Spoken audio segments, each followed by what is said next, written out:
খাগড়াছড়ি জেলায় পর্যটকবাহী বাস উল্টে ২০ জন আহত হয়েছে। আজ বৃহস্পতিবার ভোর ৫টার দিকে খাগড়াছড়ির আলুটিয়া পুনর্বাসন নামক স্থানে এই দুর্ঘটনা ঘটে। জানা যায়, ঢাকা থেকে ছেড়ে আসা পর্যটকবাহী বাসটি নিয়ন্ত্রণ হারিয়ে রাস্তার মধ্যখানে উল্টে যায়। এতে ২০ জনের মতো আহত হন। আহতরা সবাই রাজবাড়ী জেলার বিভিন্ন এলাকার বাসিন্দা। জানা গিয়েছে, তারা ঢাকা ট্যুর গ্রুপের অ্যারেঞ্জমেন্ট গোমতী গোল্ডেন এক্সপ্রেস গাড়িতে করে সাজেকের উদ্দেশ্যে যাচ্ছিলেন। খাগড়াছড়ি সদর হাসপাতালের কর্তব্যরত চিকিৎসক মীর মোশাররফ হোসেন জানান, ভোরে ২০ জনের মতো অ্যাক্সিডেন্টের রোগী হাসপাতালে আসেন। তাদের চিকিৎসা দেওয়া হচ্ছে, তবে ২-১ জন ছাড়া বড় ধরনের আহত হননি কেউ।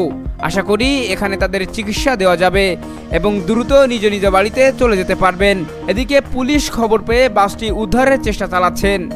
সালাউদ্দিন, প্রহর 24।